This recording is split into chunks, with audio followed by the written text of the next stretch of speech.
I'll call this meeting to order. It's 11:32 a.m. I also want to make sure to note at the beginning that the Teams chat is not part of the official record. So if you type something in the chat, please speak it into the record as well, so that we have a complete record of the meeting. Moving on to the land acknowledgement statement. The land acknowledgement is a formal statement that recognizes and respects Indigenous peoples and the enduring relationship that exists between Indigenous peoples and the land. I'd like to acknowledge that we live and work on the unceded land of the Dena'ina people. Thank them for the past, present, and future stewardship of the land on which we live. Moving on to roll call. Mr. Matthew Harvey, Present. Mr. Alex Monty, Here. Mr. Brian Flynn, Mr. Robert Helzer,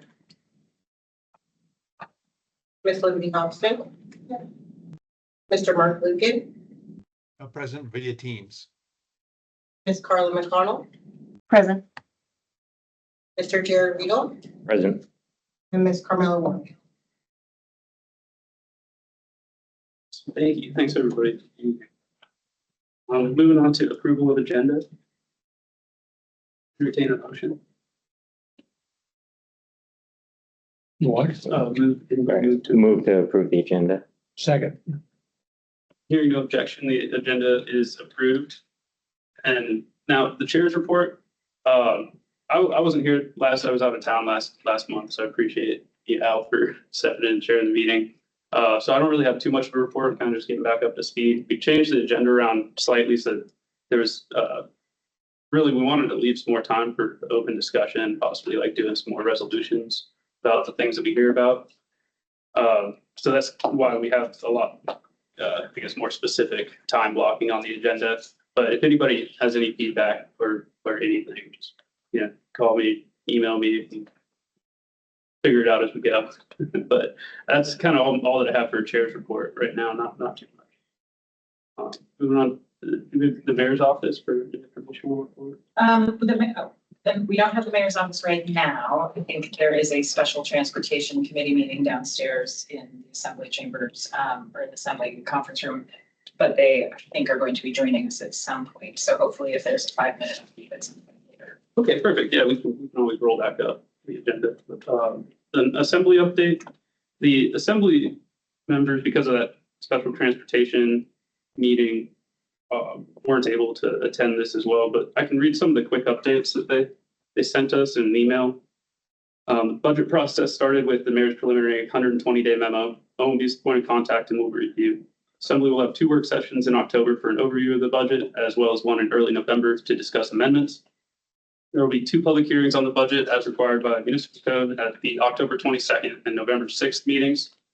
The assembly says they're aiming to vote on the budget at the November 19th, 2024 regular meeting, and it must be passed ASAP before it takes effect January 1st, 2025, and can be loaded by OMB and staff by the end of the year.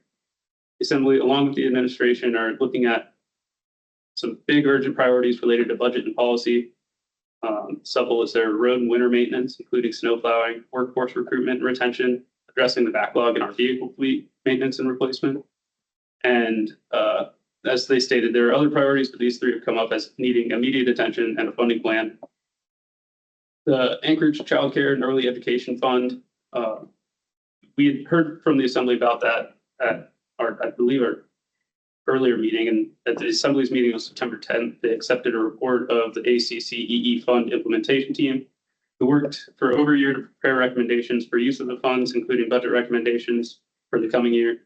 A lot of great groundwork, leveraging prior work like the governor's task force on childcare, and some practical recommendations for mayor and assembly to put forward for 2025. They also approved the 7 of 9 board members for the ACCEE fund accountability board, also required in charter. Their role going forward is to make budget recommendations and other policy recommendations related to this area. But since they're just seated, they will likely have only a small advisory role in the FY25 budget process as they get up to speed. However, in future years, their job is to prepare and deliver a recommended draft budget to the mayor and the assembly by September 1st. So once they're functioning and have processes in place, they'll be more actively involved.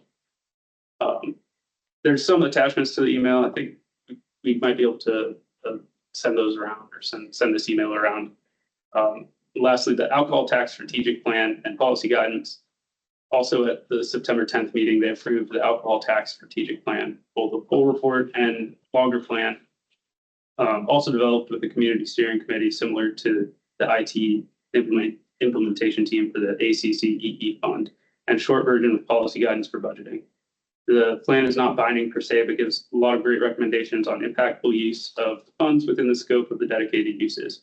It also includes information about how funding has been used to date, as well as recommendations for how to improve processes like granting report. And again, I think we'll be able to send this email around as the assembly updates. Moving on to the Anchorage School District. Right. So today I brought our budget pamphlet, and I brought a copy for each one of you. This is essentially the high level few pages regarding the district's budget. We did produce a budget revision and now have an adopted budget for FY25 that should be live on the website, I believe, very shortly. And essentially that just incorporates some of the additional revenues, the one-time supplemental funds that were provided to the transportation fund and foundation formula dollars, as well as some of the changes and restructuring of the budget that came to light during the interim. So the result of that was approximately leveraging about $8 million of the new one-time funds, which ASD's proportion of those one-time funds was 49 million, a little bit more than 49 million. The rest of those funds were used to leverage down the risk that was built into this budget, specifically reducing the amount of fund balance that the district is relying on to balance the budget, and also leveraging down some of the items in the budget that factor in some attrition due to vacancies. Because the plan, as it is, I know with the Muni, is that we're doing things in a way that incentivizes more recruitment, that we're filling our vacancies, and that we're providing better service. So all in all, we are looking ahead now to FY26. And it's still very early and hard to tell what that might look like under the circumstances. But a few of the areas, obviously, that we're looking at is, a BSA increase versus a one-time supplemental, specifically potentially an increase also to transportation funding. So one of the things that's becoming a big stressor for ASD, but also across the entire state for all districts who do pupil transportation, is that that flat funding based on a per student metric also declines with enrollment, but transportation costs in the last several years have dramatically increased above the rate of inflation. And so essentially districts are spending about 40 million, upwards of 40 million more than they receive in transportation funding from the state. So there is talks. Previously, pupil transportation for districts was funded on a reimbursement basis. And then that changed to a formula, I think is it 2015? And so there's talks about maybe revising that but who knows, it's still very early to know what might take place there. One of the areas that's relevant is preparing for the winter.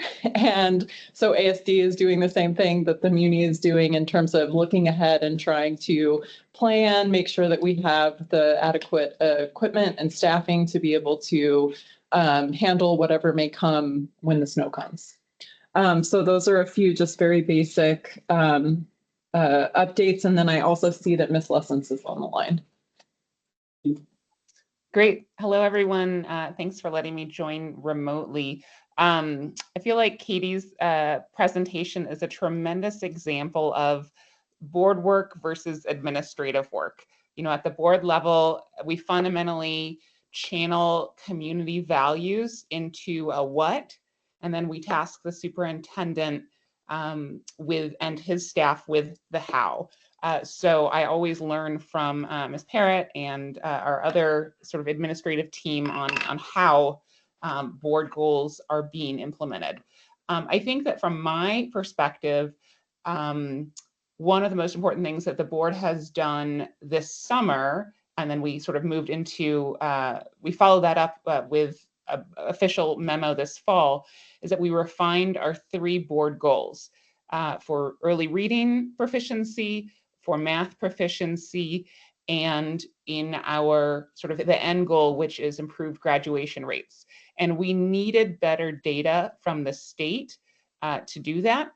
So now I think that we have more focused and attainable goals targeted at improving our students' third grade reading proficiency, eighth grade math, and a 90% graduation rate.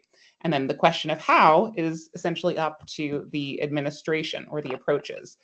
So I share many of the concerns that Katie just relayed.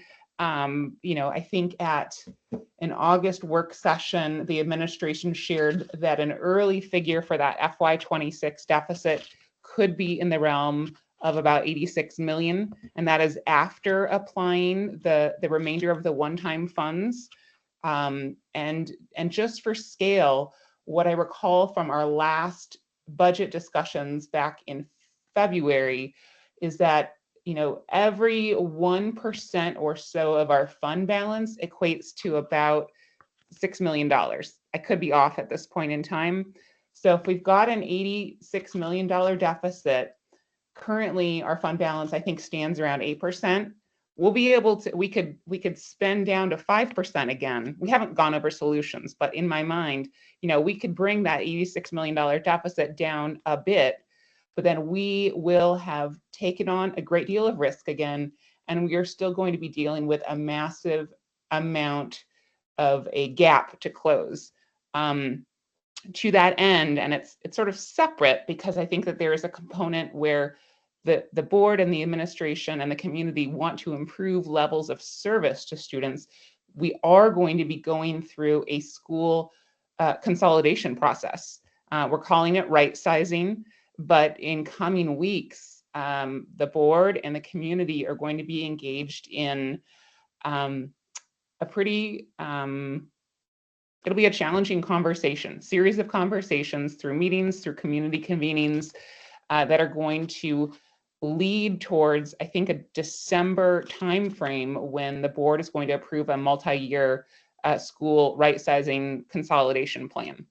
And so that will also help us balance our budget, but it's not going to do everything. So in short, it's wonderful to see kids back to school, but I think that this fall and winter, ASD is going to be moving through some pretty unprecedented territory. So I'll sort of pause there. I guess one of the things, I know that this has come up in the past as well regarding the reading and math proficiency rates.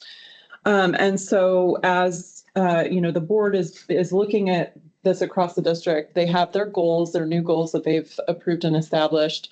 And one of the things that was pretty amazing, kind of a beginning of the year at our first general leadership session, is we finally had data from 1 year of doing some of the activities that were in line with the Alaska Reads Act and kind of seeing what any, product of that would be.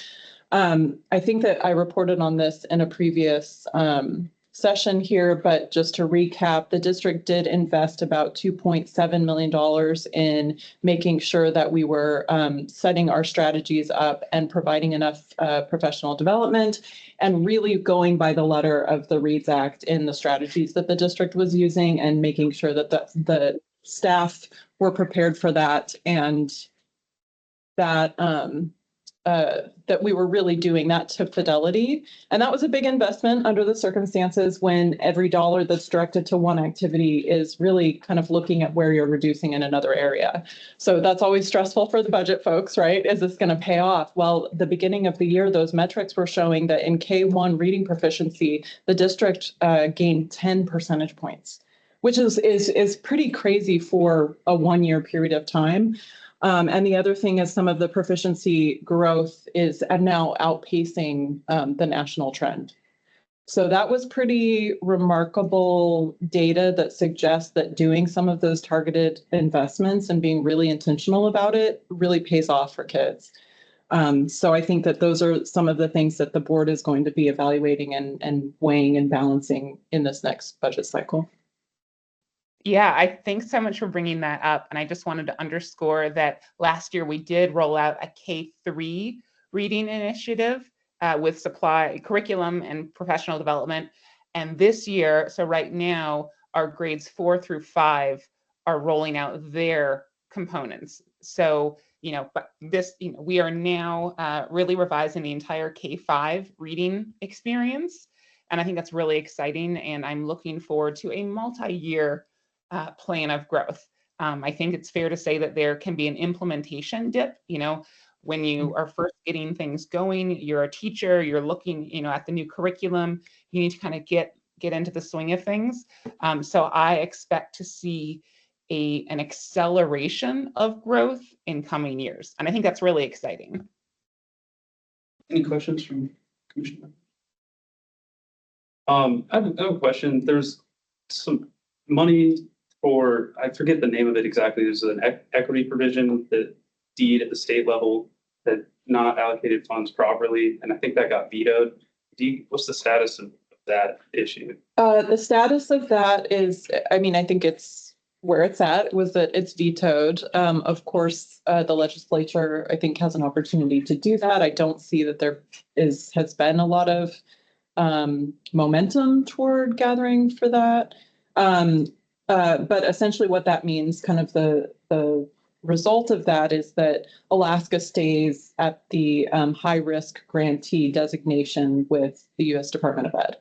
And so that can have some impacts in the state, how they apply and navigate some of the rules around federal funding. Right now for ASD, I don't believe there's any real areas of immediate concern that, that designation would significantly impact some of the funding that we currently receive or are planning to receive. None that I've heard. That doesn't mean that something couldn't come up. But really for us, it's kind of a wait and see. Yeah. Move on to the OMB report. Ona Browse, Director of the Office of Management and Budget. We have a pretty simple report for today. The mayor delivered the 120-day memo to the Assembly last week. And that's a memo that needs to go to the Assembly and to the public 120 days before the end of the year, that carries preliminary budget and revenue information for the following year. So as part of the 2025 proposed budget, we issued a 120-day memo, and then we issued the actual budget on October 2nd to the Assembly and to the public.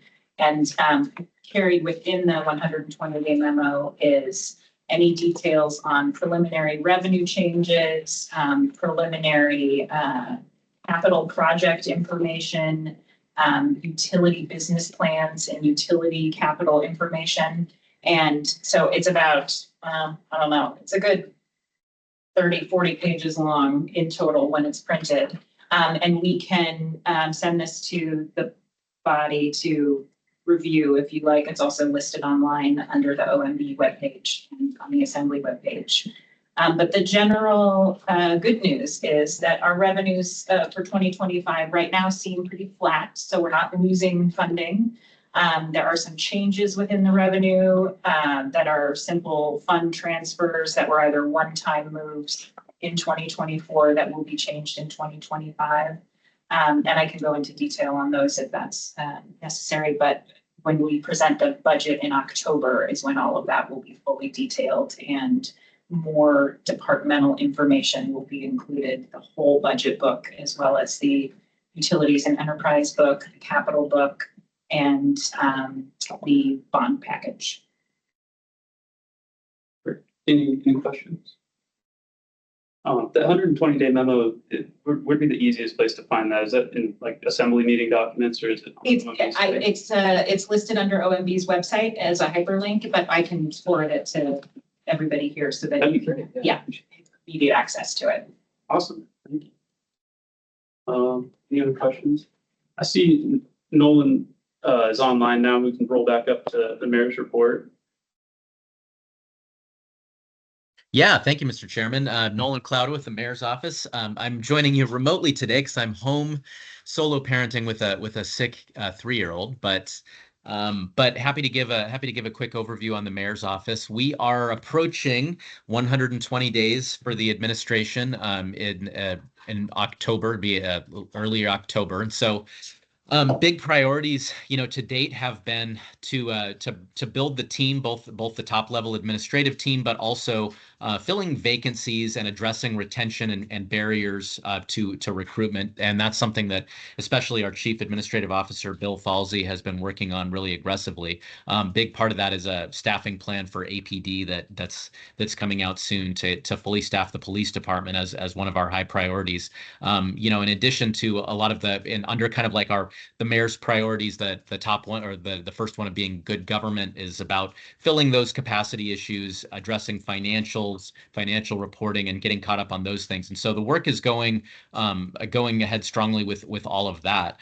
Also, along with that, one of the big active efforts is the snow removal plan, where we came into office being really determined to make sure that snow removal goes as smoothly and as effectively as possible, and anticipating any kind of problems that might prevent that from happening. We want people to be happy with snow removal, and we want it to not be an obstacle like it has been a couple of times recently.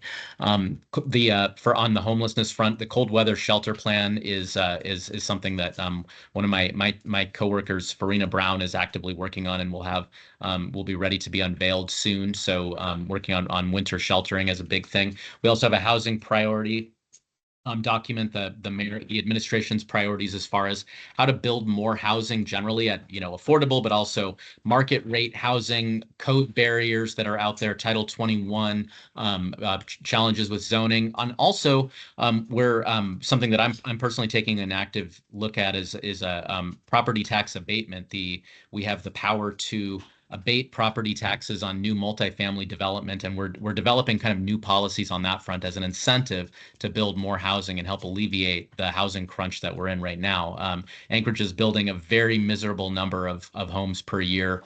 Not enough for our current population, really. And so it's something that we take with a lot of urgency. I am also, and I know you guys are getting today a presentation on Project Anchorage and sales tax and the overall proposal. And so I'm also doing point for the administration on the due diligence for Project Anchorage, how we're working on kind of providing information to the assembly and on sort of addressing the way that the municipality can work with it, how the administrative systems have to be spun up in order to collect a sales tax, manage funding, and so forth. And so I'll be I've been speaking regularly with Jenna and also with assembly members, and I'll be following those work sessions very closely and working with the departments that are affected by it too. So those are the big updates for me. I know Ona can handle as far as like the overall budget process that's moving forward as well. But any questions? I don't see any in the room here. I just want to say I appreciate the mayor's office I think is a good addition. I'll recommend it. So thanks for being here, Nolan. I guess a question is, with regards to Project Anchorage, does the mayor's office have a position on it currently? We haven't stated like a pro or con position at this point. What we're doing is we're trying to make sure that we fully wrap our heads around all of the implications of it for the municipality, make sure that those are fully understood, feed that information to the assembly, and help just help that process come along. I think the mayor is very encouraging of this conversation, very welcoming of this conversation that's happening. It's got some really important content to it, Project Anchorage, that I think aligns with what the mayor wants for a vision. But we're not taking a position of pro or con on it at this stage overall, and in the specifics. Okay, no, that's understandable. Any other questions? Hey, Nolan, this is Lindsay. Can you say what you said about the tax abatement, and did you say new construction? Yeah. Could you go over that briefly? I was trying to keep up, but you were really running through stuff. Sorry, not trying to go too fast. So property tax abatement is something basically the muni has the power to reduce or eliminate property taxes for certain kinds of development that we're trying to encourage, and you know, it has to be in code. And so there has been an incentive for multifamily housing for downtown Anchorage, and then the transit corridor, another area identified on maps that basically allows new multifamily developments that meet certain requirements can have their property taxes basically turned off for a period of 12 years. And those have been on the books since I think 2017. Those both expired in 2024, leading into a conversation about how to redesign those policies, renew those policies, how many years, what parameters to put on it in order to encourage more housing production in Anchorage. And so we'll be coming out with some kind of proposals for the Assembly to consider on that in the weeks ahead. Okay, great, thanks.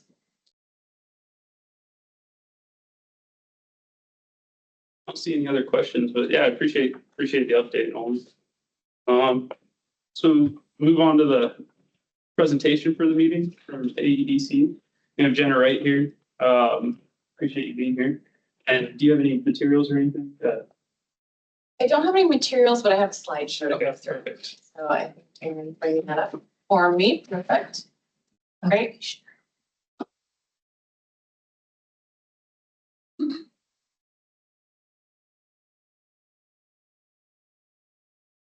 Well, thank you so much for the invitation. I'm very excited to be here today. As the chair said, my name is Jen Wright. I'm the president and CEO of the Anchorage Economic Development Corporation. And we are leading an initiative that we are calling Project Anchorage. Oh, there we go. Give me just a second. Okay, great. So the agenda that I have slated for us today is that I'll introduce my organization for those of you that are unfamiliar with us. We'll go over real briefly what the economic concern is that we're trying to solve with Project Anchorage, and then we'll go into the details of the public investment strategy that is centered around revenue diversification, property tax relief, and community investment in capital projects in Anchorage. So for those of you that are unfamiliar with AEDC, we were actually created by the municipality back in 1987. We were spun off 2 years later as a private nonprofit, and we exist to encourage growth and diversity in the Anchorage economy, promote a favorable business climate, and improve the standard of life of Anchorage residents. Now, this graph here shows Anchorage's population over the last 10 years and a 5-year forecast going into 2028. As you can see, our population peaked in 2013 and has been slowly on the decline, with the exception of a small bump in 2016. We are forecasting that if nothing substantial changes in Anchorage, we are going to continue to decline at low rates over the next 5 years and beyond. From an economic perspective, we are primarily concerned about our working age population, those folks that are in the labor force. So these are people between the ages of 16 and 64. And this is an area where we're seeing more drastic headwinds. So our working age population peaked in 2013 along with our population. And over the last 10 years, we've lost about 20,000 working age adults from the city of Anchorage. And as you can see on this graph, we expect our working age population to continue to decline, and then the older cohorts of non-working age to increase over the next 5 years. And so this is really what we're trying to solve. So as we look around the country and we look at cities that are really, or we look at folks that are moving and they're relocating somewhere else in the nation, what are the reasons why? This study was done by Development Counselors International, and they do an annual Talent Wars report. The top 3 reasons that inspire relocation based on this report was a better quality of life. They want to be closer to family, or they accepted a job that required relocation. And that 45% for a better quality of life is really what we're trying to target with Project Anchorage. So after kind of realizing, along with this study and some other things that we were looking at, that quality of life was one of the driving factors for relocation, and knowing that in order for us to be economically successful in Anchorage, we needed to retain and attract talent, AEDC created the Choose Anchorage Strategic Plan. And this is a comprehensive roadmap full of actionable things that we can do as a community, not just as AEDC, but as a community, to make it so Anchorage is a more attractive place for talent as they're looking across the national landscape and really seeing that jobs are in abundance throughout the state. So one of the goals within Choose Anchorage is to create a public investment strategy. And so as we looked around the country at areas that had public investment strategies, we were really, really impressed by what we saw in Oklahoma City, which has really been the inspiration for Project Anchorage. And so just real high level as we get into this discussion, what is Project Anchorage? It is a business-backed and community-informed initiative that is designed to spur economic growth, lower property taxes, capture some visitor spending, and then also just improve the overall quality of life of Anchorage residents so that we can remain competitive in a national competition for workforce. Just a question about kind of the economic stats. Are we seeing like Anchorage has a labor shortage or labor surplus, or like we're pretty well matched with our working population? I would say we have a labor shortage. We have had over the last couple of years the lowest unemployment rates that we have seen in Anchorage's history. And what that means is that we just don't even have enough people to fill the jobs that we have today, let alone the growth that we want to see for Anchorage. So we need talent very badly in Anchorage. And sorry, one more real quick. The AEDC is an ARDER, right? We are. Regional Development Organization. And see, you guys put out the comprehensive economic development strategies as well. Is that something, I've seen it at the state level, is that something AEDC does as well? Before my time, we collaborated with the Assembly to put the current SEDS in place. I don't know off the top of my head how many years we've done that, but I know we worked on the last one. Okay, I was just. Yeah. Thanks. Yeah, you bet.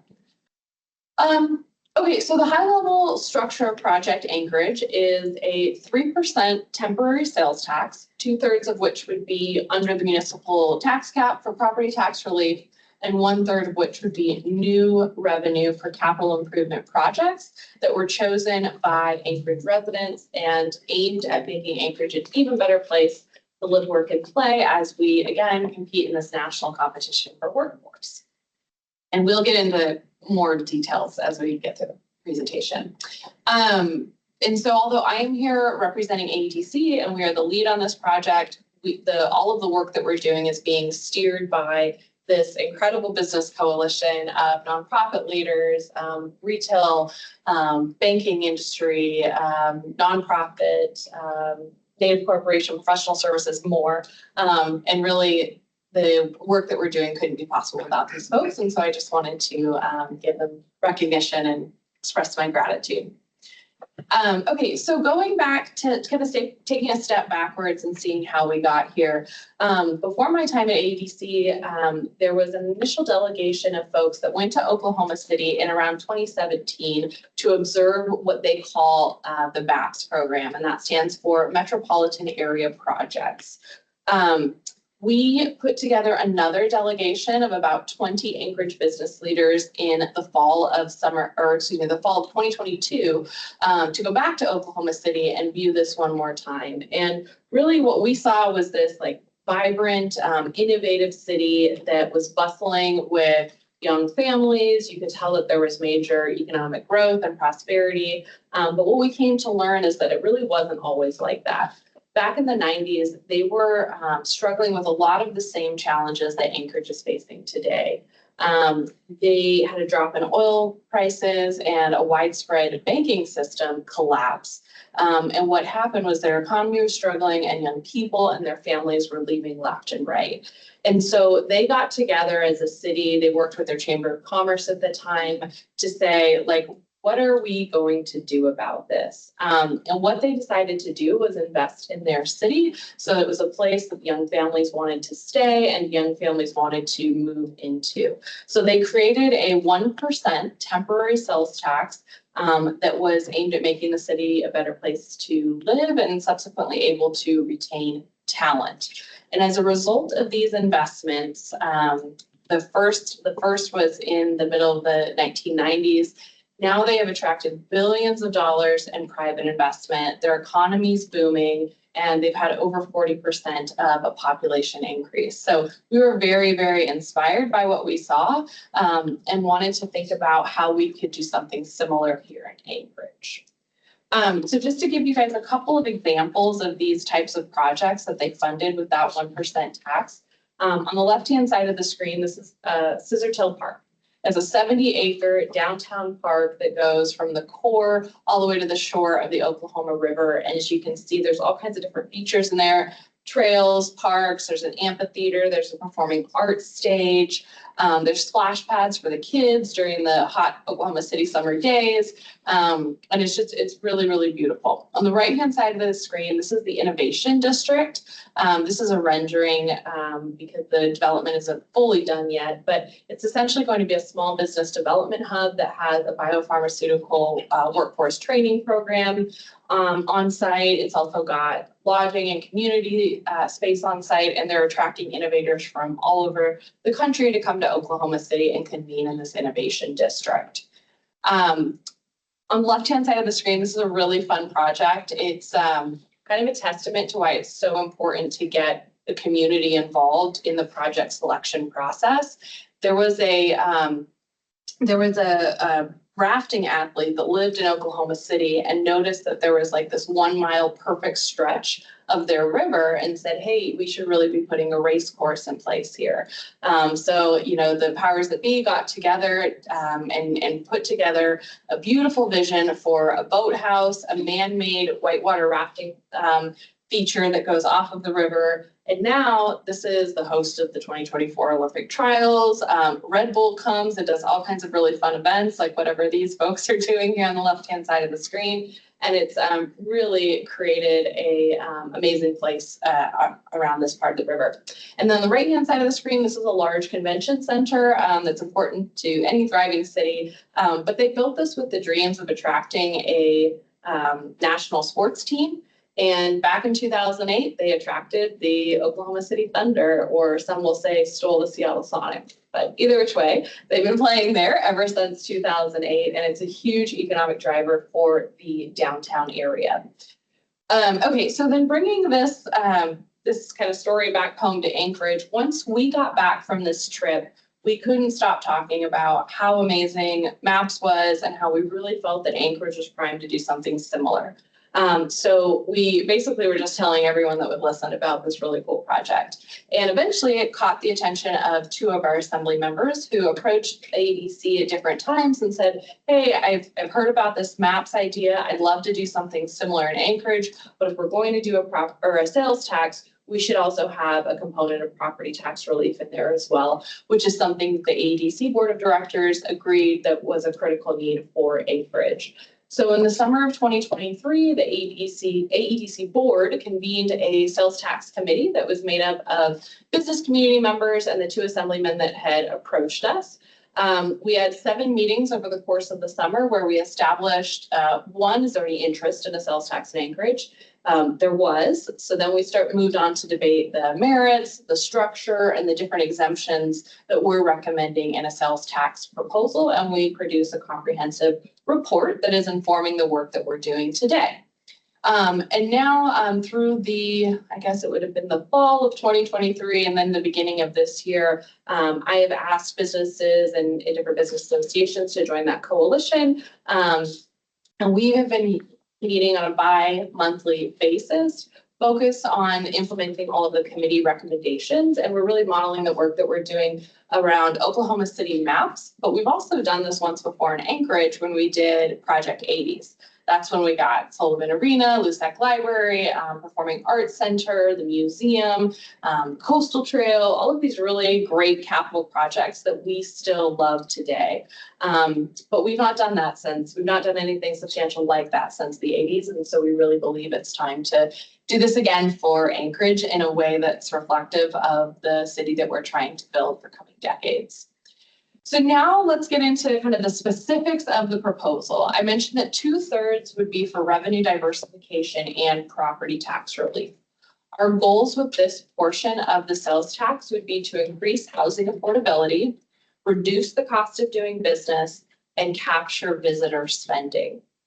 So this would be a dollar for dollar under the cap exchange and wouldn't result in any new revenues to the municipality.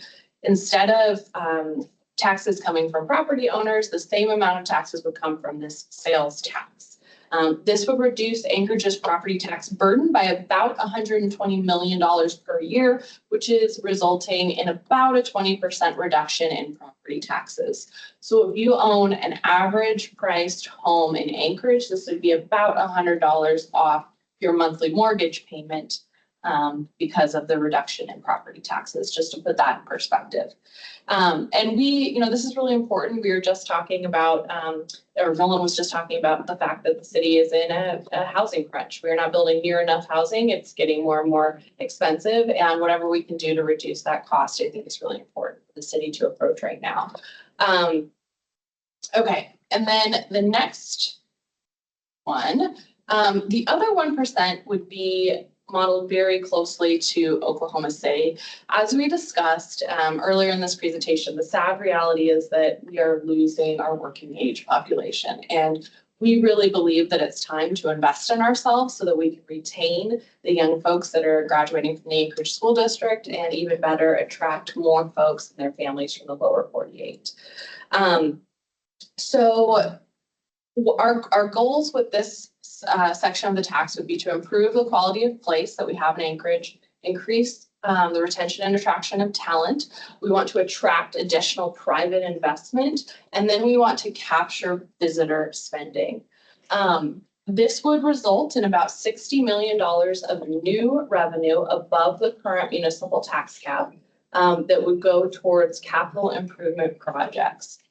Those projects are going to be essentially chosen by the community of Anchorage. Right now, we're in the process of collecting ideas from all over the municipality. We've been doing that since June 11th, and we've got an online project portal set up.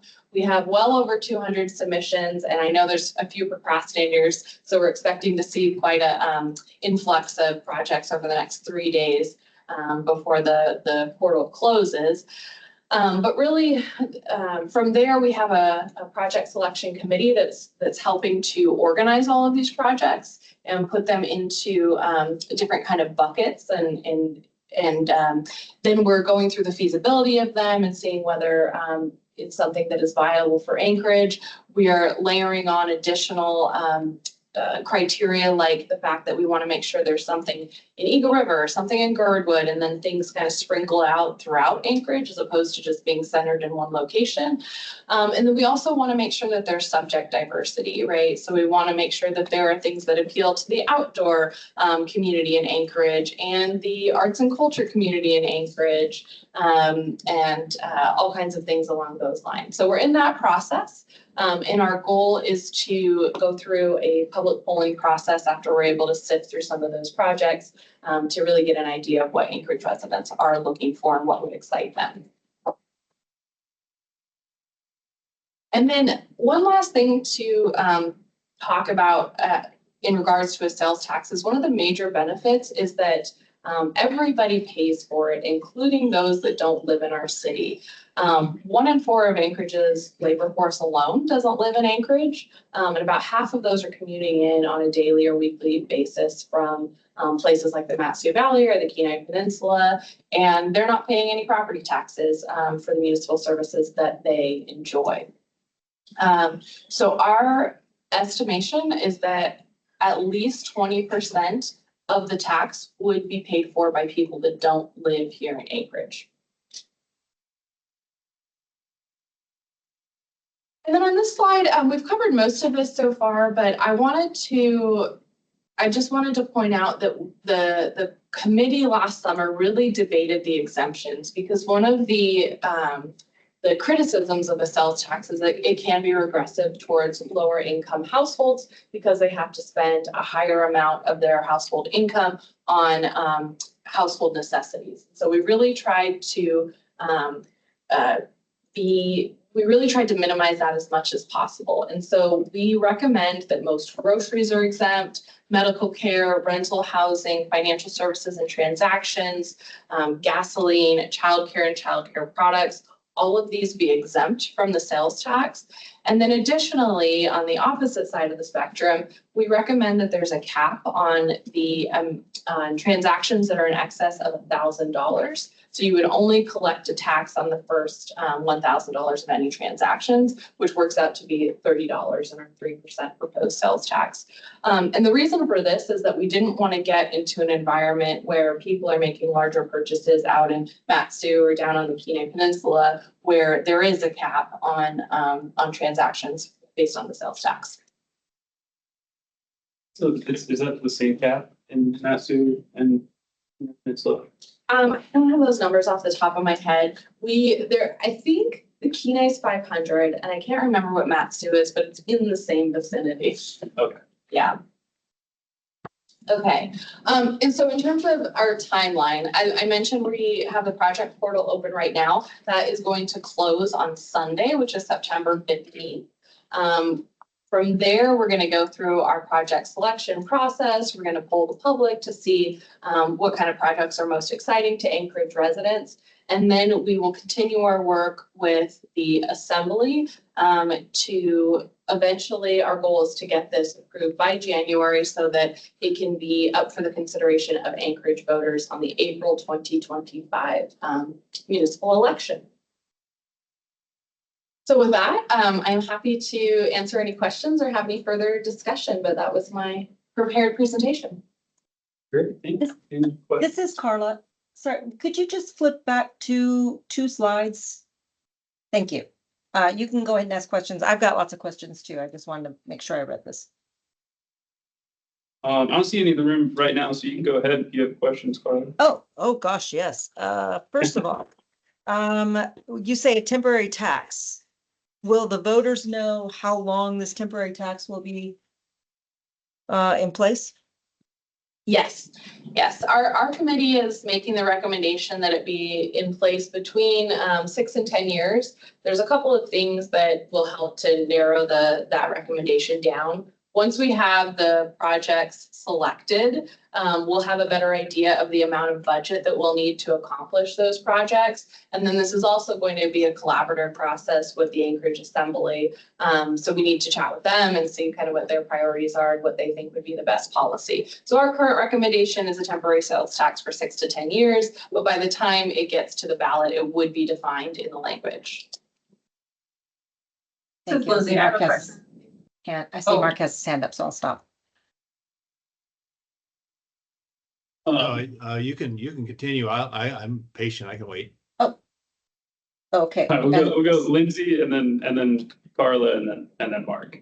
Okay, thank you. So I think, like what we heard earlier, from Ms. Lessons about the school closure announcements coming in December and then the timing of this on the ballot to, make more, capital investments in our city. I mean, I think one of the real reasons why, I think you had on your slides 5 and 6 about the working age population, I'm sure it's like a net migration or out migration. But I do believe a lot of those people are going to the valley, not necessarily leaving the state, and they're going to the valley because of the availability and, their dollar literally just goes further in the valley. And so, we can build more things, but our problem is going to persist in terms of availability of housing and then the education funding. So I'm concerned about the timing, that it might be a little incongruous with the announcement of right sizing our school district this winter, it sounded like Ms. Lessons said, that starting in December and then in April having a sales tax aimed at, capital investments that feel sort of outside of our basic needs right now. And so, have you heard that, and how do you kind of address that concern? Yeah, I think I definitely have heard conversations along that line. And I think what I would say is that, do we have other challenges in the city? Housing, education, childcare, you name it, absolutely. And we certainly aren't saying that this is our, like, the most important thing, but what we're trying to do with Project Anchorage is put in place a medium and longer term strategy for our city to continue to grow. You know, we want to be able to solve all of those fundamental challenges that you just brought up, but we want to do it as a growing, thriving city and not as a dying city, which is what's happening with our population right now. And so we believe that this is one very important component of the growth of Anchorage, as is solving those other challenges as well. Yeah, I think my question's more around the timing with the ballot measure and the announcement from the district. I mean, because I think this is a great idea and I would hate to see it snuffed out because of,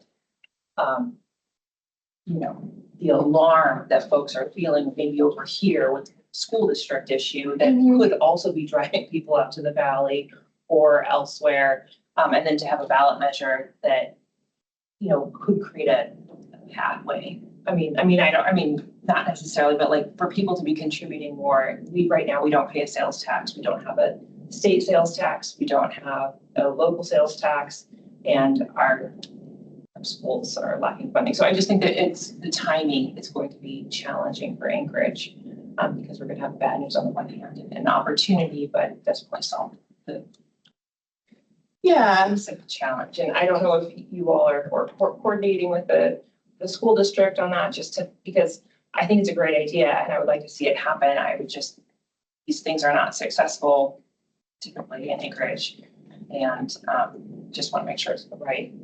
Yeah. The right time. Well, one thing I'll say is like you said, it hasn't been successful in the past. We come into this recognizing that there's been different groups that have tried sales taxes in Anchorage in the past and they've failed. And so that's why we spent so much time last summer trying to come up with this structure that was right for Anchorage. And so we have done research and we have data that shows that this is the right mix for Anchorage voters. And we feel pretty confident in that. And in terms of timing, we're always going to have challenging news in the city, right? I mean, it's the school district today, it's going to be something else next year. And so I don't think that we should postpone it just because there is some challenging news coming out right now. And I think the data that we have is showing that Anchorage voters are ready for investment in the city. And property tax relief is something that we being Anchorage citizens have been calling for a really long time. So I think it's a good flag, but I don't see it as a reason to not move forward, especially because it's going to take some time to spin something like this up. And so the longer we delay, the longer we're pushing out the reinvestment in our community and all the benefits that come with this initiative.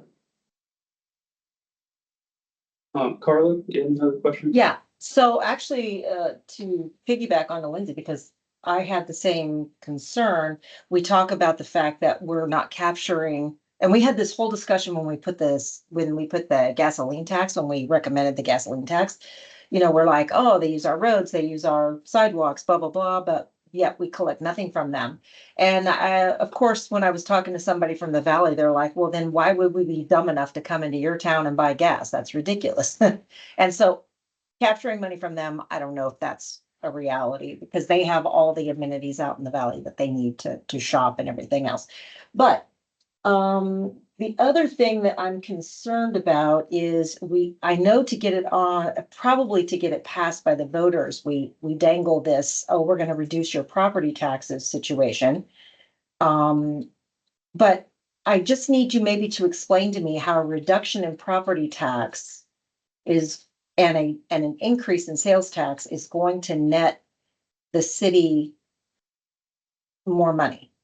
So I know it's coming from a different source, but can you explain to me how it's going to net the city more money and what the cost of accounting for the city on the sales tax would be? Yes. One thing, if I could go back to your comment on visitor spending, what we have on this slide right here that says visitor spending would account for at least 20% of the new revenue. That we believe is very, very conservative. It's based on research that was done by the Center for Economic Development at the university.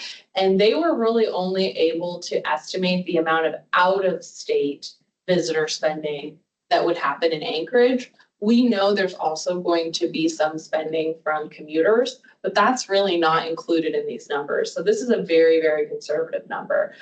So just wanted to put a point on that since you brought that up, and thank you very much for that.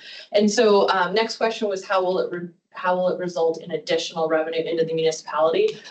It's broken up into 2/3 and 1/3 split. So if you think about the 2/3 for property tax relief, that will not result in any new money. Instead of coming from the property tax bucket, the same amount of revenue will be coming into the city from the sales tax, 2% of the 3% essentially. But then the 1% would be above the current municipal tax cap, and that would result in an additional $60 million. Okay, and what about the accounting, whatever the city has to put into place to account for that sales tax? That is something that I know the administration is working on analyzing right now. So I don't know if Ona or Nolan wants to speak to that, but that is something they're looking at. I don't think we have a solid answer yet, but I will defer. If Nolan's still on the line, he can take it, but I'm happy to answer too. Can you repeat the question? Hey, Nolan, this is Carla. What would be the accounting, meaning what the muni has to add in their staffing or in their services to be able to handle a sales tax in Anchorage? Yeah, there's an estimate. Treasury has an estimate of that. The numbers that they're refining, they're going to have like exact numbers that they're going to share with the Budget and Finance Committee next week. But it's in the order of $3.5 million per year is the cost of administration is roughly the ballpark on it, and it does require a significant staffing up of positions. So something like 27 or 28 positions to administer the sales tax is what they expect. That would be part of that administrative cost. Okay, thank you. Mark, you had a question? Yeah, thank you. I think I have some of my question answered, but I guess my follow-on would be assuming a positive vote, what's your best case timeline for implementation? It's a great question. I think that's also a detail that is still currently being analyzed by the administration as they're trying to think about different systems that would need to be spun up, recruitments that would need to happen to create this department, all of those things. So I think those details should come out later on, possibly it sounds like next week in that coming meeting. But I mean, certainly not right away.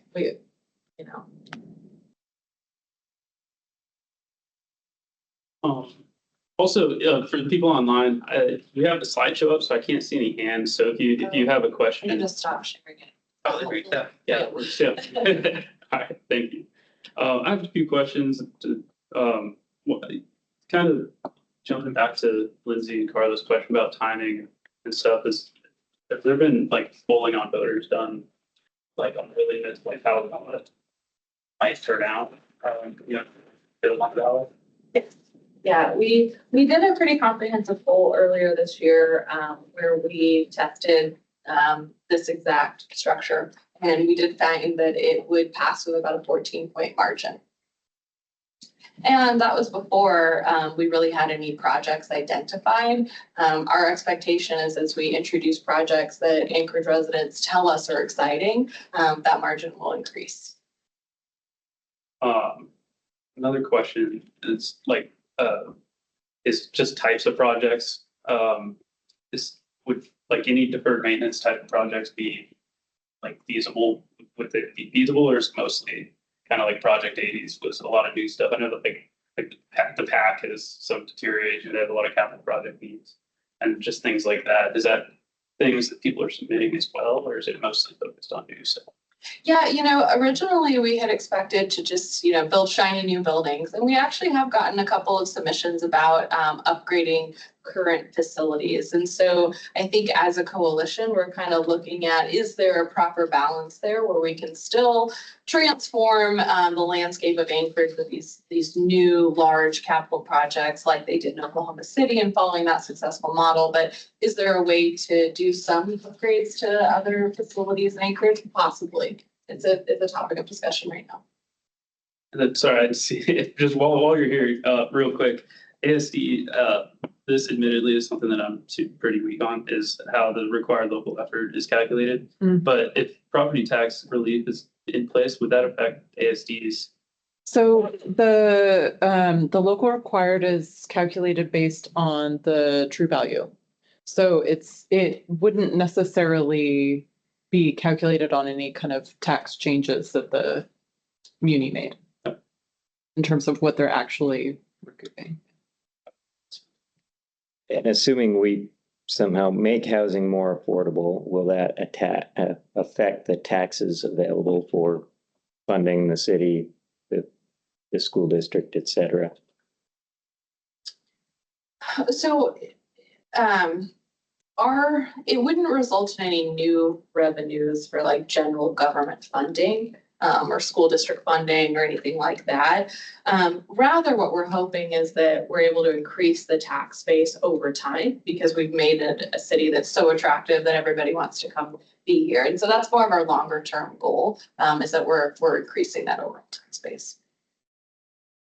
And so we saw earlier, we have a declining population.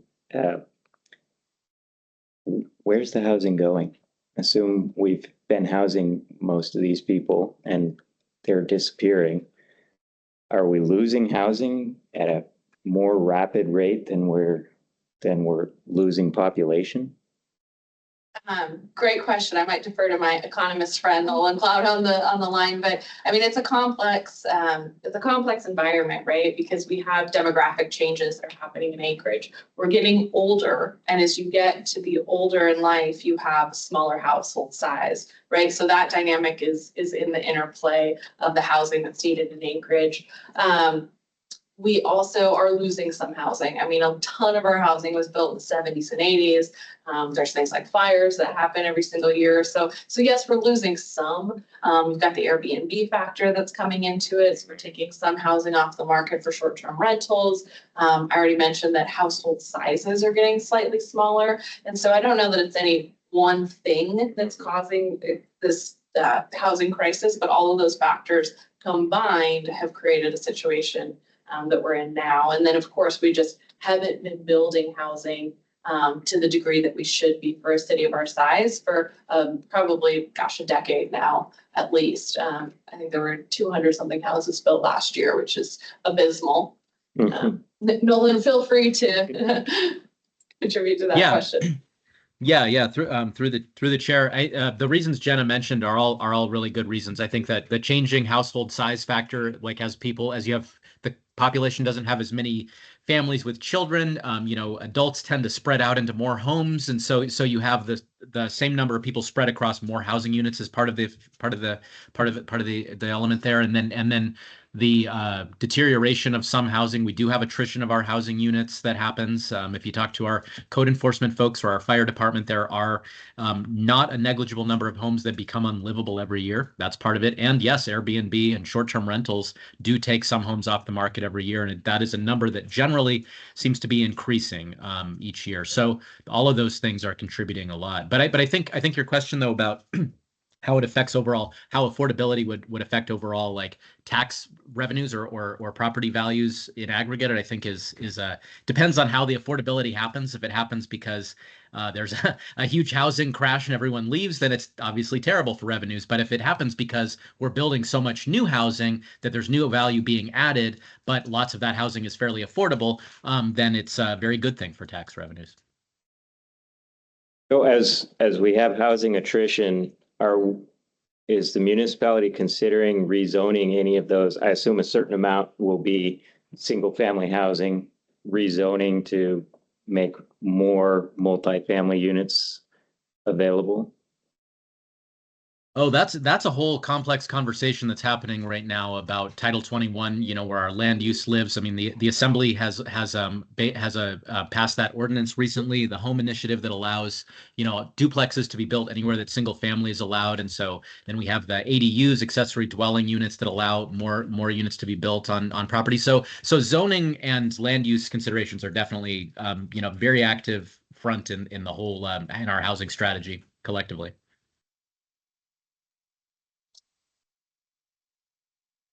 I get another question. I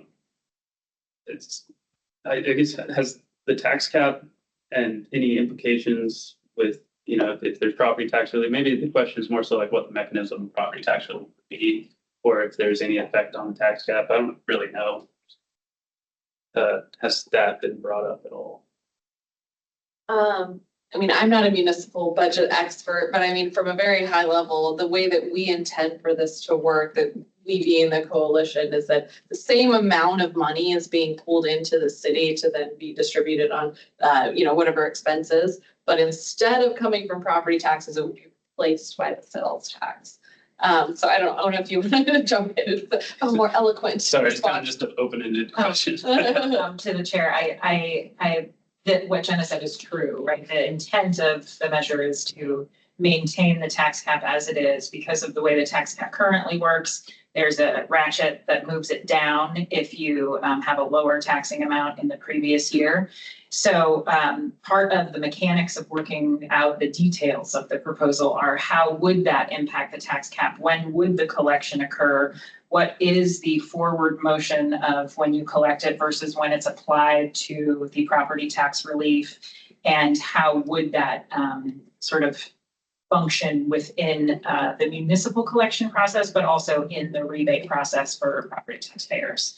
So it's an open question, but it is not an impact to the tax cap in a negative way currently, as we understand it. Yeah, I guess where my head is at with that question is because of the ratcheting effect. If you just like lower property taxes for that year and it's a temporary sales tax, then you're going to have kind of a structural issue after it temporarily goes. Also, it's kind of like the landowners, will see the tax relief, and if it's temporary, there's a little likelihood that gets passed on to renters.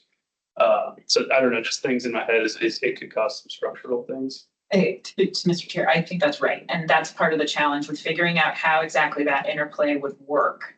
When are we going to set the property tax assessment? And then how are we going to backfill it with the sales taxes? And what time of year does that occur? In the first year of collections, is it a double collection process? Are we collecting the sales tax and a regular property tax? Is it, funded through a financing mechanism to get through to the next level? There's a menu of options that have to be sorted through in order to figure out how it actually can be implemented. And the lead time to, I believe, Commissioner Lucan's question earlier, the lead time that the municipality has generally operated with in the previous sales tax conversations for implementation is 16 to 24 months. The process of installing and implementing the software required for the collections, coupled with the hiring of the staff and training of the staff, and more specifically, the education and training associated with all vendors and retailers that the tax would apply to, is a very robust process. The alcohol tax that was implemented years ago had a very small version of that, and the implementation and awareness campaign associated with the alcohol tax was not as big as it should have been, but certainly for something of the size of the sales tax, there would need to be a lot of attention on that. Sorry, it's kind of a broad just concern. It's part of the question. Any other questions? We're at our time. You can always come back during the open discussion as well. Yeah. So your comment made me think, is there a way that rather than offsetting dollar for dollar, it could be kind of calculated, at the end of as almost like another dividend or like a rebate proportionate to your, contribution to the property tax? Through the chair to Commissioner Hutchin, I believe so. I think that's part of the question. One of the challenges with it is the mechanism and funding within the calendar year of the municipality. So our current financials are set up to be assessed, collected, and spent in one calendar year. So we would have to talk about what that looks like if it were to bridge years, if it were going to be collected in one year and calculated for a rebate in the second year. The other challenge associated with it, specifically about the tax cap and the ratchet, is if we collect a certain amount of sales taxes in one year that are able to supply a rebate of X dollars, but that rebate is not eligible in the next year because we collect fewer taxes, then property tax bills are going to go up and down and up and down. And so being able to predict some of that stability across the board is really the magic of how is this mechanism going to work. Because I think once, you know, you've had a sales tax established for a certain amount of time and you have historical references on collections, it gets easier. But we would be starting from scratch in Anchorage for what that looks like in total. So there may be some nuance in how that is balanced. Thanks. We'll move on to public audience participation. See one phone number online. If you're a member of the public and you'd like to speak or ask any questions, I think now would be a great time. So we move on to the commission open discussion. If we have any more questions, I think now would be a good time. Or kind of the other thing we wanted to talk about is resolutions or things that we want to have focused on as a commission right now. I know that was something like to become more active in some of the writing and passing resolutions. This could be a great opportunity. I know we're not super heavy on the policy side of things, but more so the mechanics of things. But I don't know, any opinions on sales tax related resolution or resolution related to last meeting?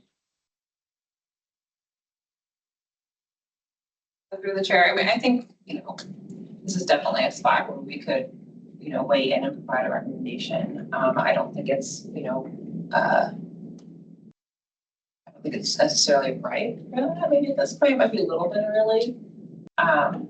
But you know, we can certainly dig into it and draft something up for the assembly. But I don't think it's before the assembly.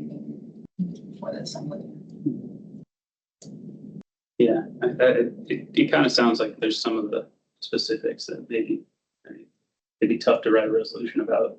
You know, fair enough, it takes time to develop some of the mechanics and things. I don't know about last meeting, anything we want to, you know, take an active voice on there, or things we haven't talked about in the commission meeting. I will say to the chair and the commissioners, when we bring forward the budget, there will likely be a handful of different options within the budget proposal to weigh in on and say, you know, whether or not there is support for that one way or another.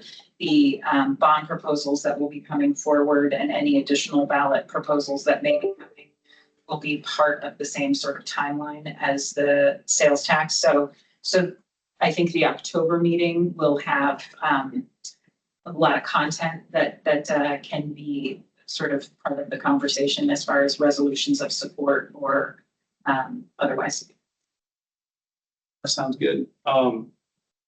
If nothing else for that open discussion, we can talk about the next meeting now. For that next meeting, we can leave a little extra time for OMB if that would help with some of that.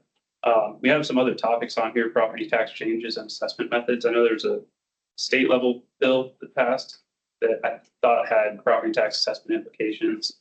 And so that was a thought for an agenda item or gasoline user fee trust. Al, you know a little bit more about that than I do.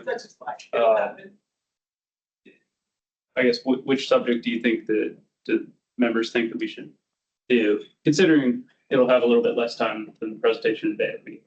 Time. On the upcoming topics? Yeah. I think it would be great to have a presentation beyond the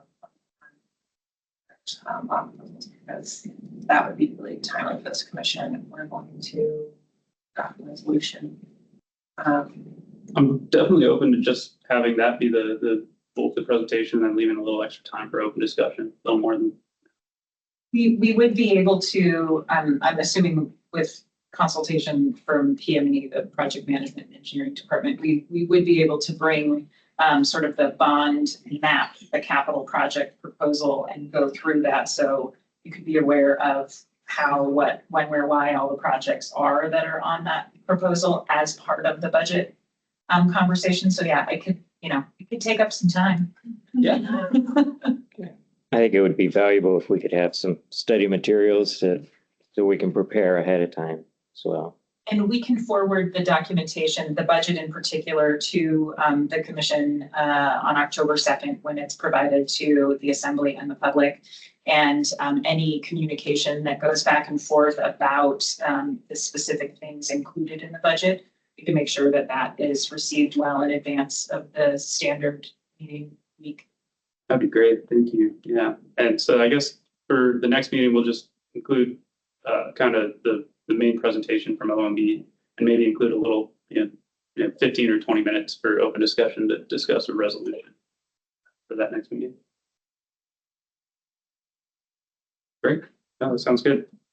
Other than that, yeah, our next meeting is October 10th. I don't have anything else. So we have a motion to adjourn. Move to adjourn. Thanks. Yeah. So we are adjourned at 12:37. Thank you, everyone. Thank you for the presentation. Yes, thank you for the presentation. That was great. I didn't know that the portal was closing. I might have to go in there. 3 days? I didn't know the portal was open, so. Oh, gosh. We have like a paid campaign going on social media. I saw. Yeah, I'm not